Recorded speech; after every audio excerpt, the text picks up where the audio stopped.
fan nga jëlee suñu tampon fan nga jëlee suñu en-tête ministère de l'intérieur ba ci pondre ta merde loolu war nga ñu ko mën a wax respecté woo ñu joxoo ñu cër te yow amuñu ak yow affaire parce que xam nga ni yow bu dee ñun ak yow rek barke alxuraan doo am seconde suñu xamuñu la sax tu étais de la merde qui traînait partout l'imbécile Macky Sall t'a amené comme ça forcé ñu la ñun bu dee ñun ak yow rek doo mos a toog seconde si suñu ministère xamuñu la on te connaît pas. ku nekk war na mun a laajte comment ça se fait que ministre bi mun a pondre benn communiqué boo xam ni c'est un week-end un samedi à 23h donc loolu nan la mun a doonee quoi dafa yor bureau këram yor fa tampon yor fa en-tête ministère bi wala da ko yor ci ordinateur këram wala parce que à un samedi à 23h nga pondre benn communiqué comme ça war nañ mën a xam ba xam yow institution suñu institution da nga ko yore sa biir néeg wala sa biir sa toilette yi nga xam boo dugg douche boo safee dugg douche da ngay dugg bind lu la neex sànni ko internet bi loolu war nañ ci mën a xool ci dëkk bi nga xam ni vraiment war nañ xam lan moo tax ministre mën a ñëw envoyer benn communiqué n'importe quelle heure n'importe quel moment même le week-end c'est extraordinaire pour un pays boo xam ni comme le Sénégal mais c'est normal aussi parce que vraiment c'est un pays de bordel de merde boo xam ni que de bordel de merde rek moo fay am quoi c'est extraordinaire comme si ku tiit ci ay nalawam tëb yeewu rek xëcc benn feuillam rek def ci pondre benn communiqué sànni ko à 23h ci internet bi un samedi doy na waar mais bon dafa am lu mu wax lu nga xam ni man ça m'a beaucoup choqué loolu moo tax ma ñëw ne damay wax ak ministre bi parce que li mu wax dafa à la limite saaga la quoi dafa génne ne nit benn parti politique amul droit recevoir ay financement des étrangers ñu gis ni ça fait même pas 24 heures les sympathisants de Pastef et les partisans de Ousmane Sonko dañoo lancé benn appel pour tuddee ko nemmeeku tour comme Ousmane Sonko ñëw war leen gis nemmeeku leen à moins de 24 heures ñu dajale plus de 125 millions donc ministre bi tiit ci nelaw yeewu xëcc benn feuille ak en-tête ministère maanaam une institution de la République ak tampon boo xam ni moom peut-être ay doomam yi dañ koy foowee mi biir këram taf à 23h mu sànni ñu benn communiqué bu ànd ak tampon ministère bu ànd ak aussi vraiment lu ñu mën a wax ni en-tête ministère maanaam suñuy institution mu utiliser ko dem ba tuddee ñi ñun ay étrangers parce que des étrangers waaw ñu nekk ci Sonko amul étranger ñu nekk ci Sonko c'est des Sénégalais pure souche de père et de mère donc ci kaw loolu ma liir fa ni daf ñu jàppee ñun ay étranger ma ne nag danaa ko indi définition lan mooy étranger avant ñoo jàll ci leen un étranger monsieur le ministre ou bien monsieur le sinistre de l'intérieur c'est quelqu'un qui n'a pas la nationalité d'un pays où il se trouve. Un étranger c'est quelqu'un qui n'a pas la nationalité d'un pays où il se trouve. Soit comme son père est français, sa mère est étrangère, voilà, son père et sa mère sont sénégalais, mu juddoo France wala feneen ak feneen wala mu nekk fa. Mooy un étranger c'est quelqu'un qui n'a pas la nationalité de ce pays. Quelqu'un qui ne fait pas partie d'un groupe, d'un milieu, d'un organisme, ou bien qui n'est pas considéré comme en faisant partie. Un étranger, c'est quelqu'un qui est d'un autre pays, qui n'a pas la nationalité de ce pays. Loolu mooy un étranger. Maanaam koo xam ni dafa nekk ci ab dëkk yoru fa nationalité bi. Donc kooku c'est un étranger. Quelqu'un qui n'a pas la nationalité d'un pays. Quelqu'un qui n'appartient pas à la nation où il vit. Kooku mooy étranger. ñi nekk ci Sonko nag am nañ la nationalité sénégalaise, c'est des Sénégalais. c'est des Sénégalais de pure souche. C'est des Sénégalais qui vivent à l'étranger, mais ce n'est pas des étrangers. C'est des Sénégalais qui vivent à l'étranger, mais ce n'est pas des étrangers. Donc, affront boobu laa ñëw di laave xamal ni ministre bi nul à chier comme chaque jour président bi ay merde rek la ñuy jox parce que dañuy jàppee mbalit respecté wuñ ñu donc ñu xamal ko ni ñun du ñuy ay étranger fii lañ nekk ay étranger maanaam buñ génnee fii mun nañu woowee des étrangers bañ nañ ko ba ay étranger lañ ñuy woowee fii parce que dëkkuñu fi amuñu fi seeni nationalité bokkuñu ci seeni registre donc on nous appelle des étrangers. Mais Sénégal suñu papa nekk fa suñu yaay nekk fa ñu juddoo fa màggee fa yaroo fa ñëw fii di daan suñu doole nga wooye ñu ay étranger parce que ñu ngi jël suñu xaalis di ko financer Sonko. Ça montre encore une fois que on a vraiment de la merde yi ñu jiite te wax naa leen saa su ne ni merde boobu ñu jëlee ko fi ñun ñooy am fulla ñun ñooy am suñu fayda vraiment tàggoog merde bi quoi une bonne fois pour toutes sinon lii rek la ñuy am. lii rek la ñu am ma ngay xamal ni waaw monsieur le ministre ou bien monsieur le sinistre de la République bananière du Sénégal étranger ngay woowee étranger ils envoient 1,6 milliard de dollars par an ci seen dëkk la diaspora sénégalaise envoie 1,6 milliard de dollars par an au Sénégal te lii du samay wax mun naa la liiral Amadou Ba moo ko wax ministre de l'intérieur de l'extérieur ministre de l'économie et des finances à l'occasion d'une journée de diffusion des comptes extérieurs monsieur le ministre de l'économie et des finances Amadou Ba a donné une mention spéciale à la participation des diasporas sénégalaises à l'économie de leur pays. Selon les chiffres rapportés par M. Amadou Ba,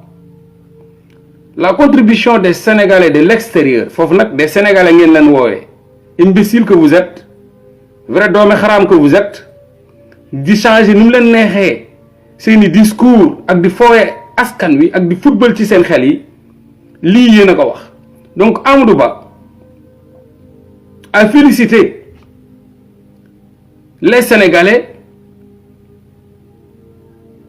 par rapport à leur contribution à la vie économique de leur pays, avoisinant les 950 milliards. 950 milliards nañ les Sénégalais de l'extérieur la ñu wooyee foofu ba tey muy sinistre de la République. nee na les Sénégalais de l'extérieur dañuy dugal 950 milliards c'est-à-dire 1,6 milliard de dollars par an la ñuy dugal foofu noonu la diaspora mu ne est le principal bailleur du Sénégal d'après les mots du ministre Ba Amadou Ba nee na le principal bailleur du Sénégal c'est les Modou Modou et les Fatou Fatou maanaam bu Sénégal dundee ba toll fii ba ñuy wax économie gàcce ngaalaama mooy ñii nga xam ne ñooy jël plus de 125 millions wanewaat nañ foofu ay preuves ci moins de 24 heures jox ko Sonko extraordinaire. Donc ministre des Affaires étrangères ou bien ministre de l'Intérieur ou bien ministre de l'Extérieur ou bien ministre des porte-oiseaux douces comme yéen ministères yëpp am nañ ko. Donc ñoom ñoo wax loolu mu ne la population sénégalaise vivant à l'extérieur du pays est estimée à 3 millions de personnes, soit environ 20% de la population totale du pays, avec un PIB estimé à 13 milliards de dollars. Donc Sénégalais yi nekk extérieur dinañ dugal chaque année 1,9 milliard de dollars. 1,6 milliard de dollars yow nga woowee ay nitu extérieur Amadou Ba woowee leen ne c'est des Sénégalais de l'extérieur Amadou Ba ne yéen Sénégal seen économie bu taxawee c'est grâce au moodu moodu et au faatu faatu yow tey nga bëgg leen woowee ne ñoom c'est des nu mu ko mën a waxee ay nitu extérieur lañ maanaam bokkuñu Sénégal duñu ay sénégalais waaw léegi man ma laaj leen benn affaire yow bu ñuy yónnee 1,6 milliard de dollars newuñu ay extérieur newuñu maanaam ay étranger bu fekkee ñoom dañuy yónnee 1,6 milliard par an duñ ay étranger saa yuñ dugalee ngeen lekk ko dañuy liggéey ba day yónnee leen ngeen ne ko furux duñu ay étranger bu ñu envoyé xaalis duñu ay étranger bu ñëwee tabax duñu ay étranger bu ñëwee financer ay projet duñu ay étranger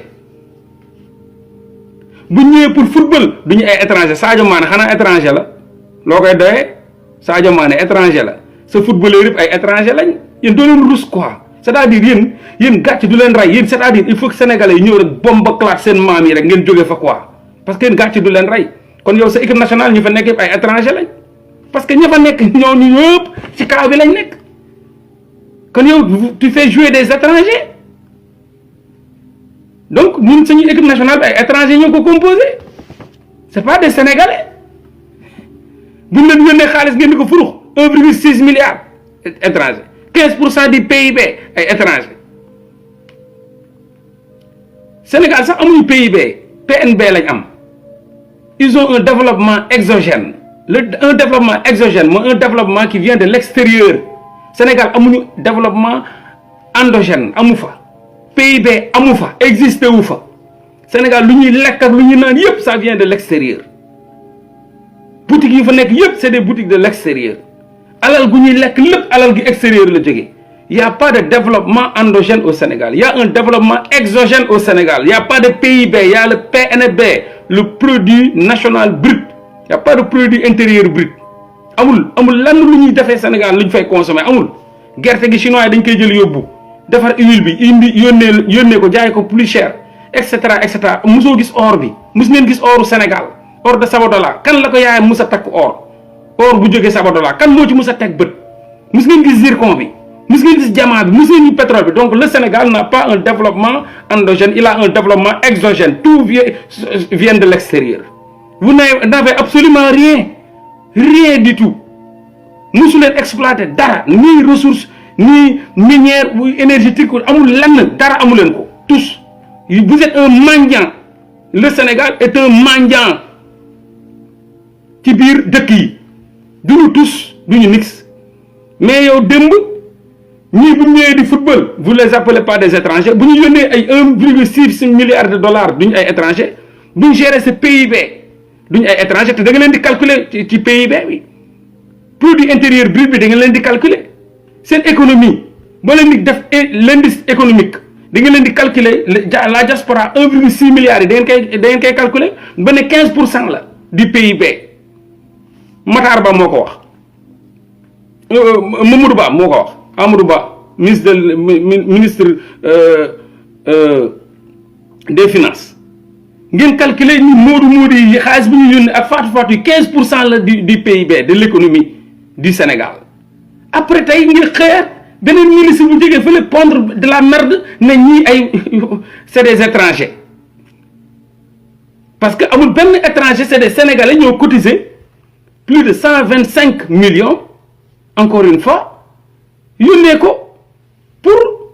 parce que dañ nekk ci éveil de conscience dafa laaj des milliards man je dis que même 125 millions dafa tuuti na gën a bëri na 1 milliard il faut éveiller la population il faut ñu def ay nemmeeku tour waxuma la au-delà de l'Europe ou bien des États-Unis ñu dugg biir au fin fond du Sénégal il y a des bêtes là-bas il y a des sauvages là-bas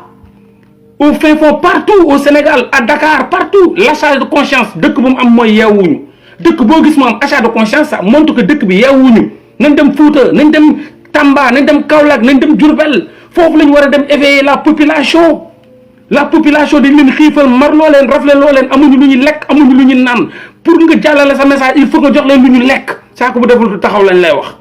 il faut nga jox leen lu ñu lekk ak lu ñu naan pour ñu mun la déglu après nga mun a am loo def seen biir bopp yi donc nemmeeku tour boobu au-delà de l'Europe des États-Unis feneen ak feneen dañ ko war a def biir Sénégal donc on a besoin d'argent pour ça parce que xiifloo ngeen askan wi marloo ngeen leen rafleloo ngeen leen ba nga xam ni da ngeen di mujj jënd seen conscience yi koo leen bëgg mu voter leen da ngeen koy jënd bañ ngeen ko ba da ngeen ne politique sax alal la xaalis il faut nga am alal mais tout ça c'est devant la panique et le désarroi loolu kese la da ngeen a jaaxle da ngeen a jommi xamu leen fu ngeen di teg seen i tànk wéru leen c'est triste boo demee ba nga xam ne nag da nga paniqué wu tiit ba yow ay 23h pondre benn merde ci en-tête ministère de l'intérieur bi nga xam ne institution la nga jël suñu tampon utiliser ko ministère de l'intérieur signé ko sur la merde ça mérite vraiment yow waroo amaat 1 minute ci ministère bi parce que war nga ñu wax à 23h un samedi fan nga jëlee suñu tampon fan nga jëlee suñu en-tête ministère de l'intérieur ba ci pondre ta merde loolu war nga ñu ko mën a wax respecté woo ñu joxoo ñu cër te yow amuñu ak yow affaire parce que xam nga ni yow bu dee ñun ak yow rek barke alxuraan doo am seconde suñu xamuñu la sax tu étais de la merde qui traînait partout l'imbécile Macky Sall t'a amené comme ça forcé ñu la ñun bu dee ñun ak yow rek doo mos a toog seconde si suñu ministère xamuñu la on te connaît pas ñun xam ku ñu yàpp ki ñu jiital muy Macky Sall moo ñu doomi xaraam yi génn yëpp manqué ñu respect yëpp moom la quoi moom la rek parce que bukki bu yabee gaynde ci doxin bala quoi yéen da ngeen ñu yàpp mais bu doon yow Antoine Diome yow mii yow Antoine ñàkk jom yow kese ñun nag yow duñ ko séq man du ma wax sax du ma la xam sax quoi sincèrement du ma la xam mais malheureusement et dommage quoi Macky Sall moo ñu yàpp lépp moo ñu ko teg billaahi saaga weesuwul ki jël sa tampon à 23h jël sa en-tête ministère muy une institution nationale pondre de la merde à 23h un samedi kooku moo la saaga yéen xamu leen kuy saaga yéen aussi yii yëpp bokk na ci ñi nga xam ni seen bopp yi dafa des parce que xamuñu ku leen di saaga c'est triste quand même Sénégal da ngay ñëw saaga ko ndey keneen ki di expliquer nan la dafa saaga ko mun na la non bàyyil saaga yow non déedéet kan moo la saaga yow man ki ma saaga mooy ku jël sama institution de la République utiliser ko ci def ko arme de guerre à 23h un samedi un week-end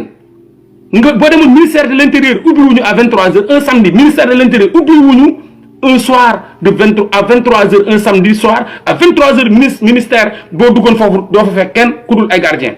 donc cette lettre là pondue à 23h veille fête nationale maanaam veille fête mondiale 31 décembre je dirais 23h fi ma nekk 23h la seen yéen 3h du matin fii 23h la am na ñoo xam ni peut-être dimanche la ci ñoom mais au Sénégal du moins à 23h ou bien à 3h du matin nga pondre de la merde mais ko dala saaga nday yoo xam nga ne institution suñu institution la jël en tête bi fu mu ko jëlee à 23h naw leen ministère de l'intérieur parce que boo fa demee dawee fekk mu tëj kon à 3h du matin fan la jëlee tampon bi loolu war nañ ko lijjanti parce que lu dëkk bu baax dëkk doomi xaram la mu kenn mun ci dara. On a des arguments pour s'expliquer, mais quand tu parles avec un imbécile, il faut savoir utiliser les mots appropriés à ces actes d'imbécilité, d'ignorance. Lu nekk dafa am tontom. Yaruñu fi kenn ci ay saaga nday, yaruñu fi kenn ci ay manque de respect, mais ku ma manque de respect, ku ma saaga nday ma saaga sa nday parce que ministre bi dafa ma saaga nday moom. dafa jël sama institution utiliser ko pour def ko arme pour guerrer ko dafa utiliser sama institution de la République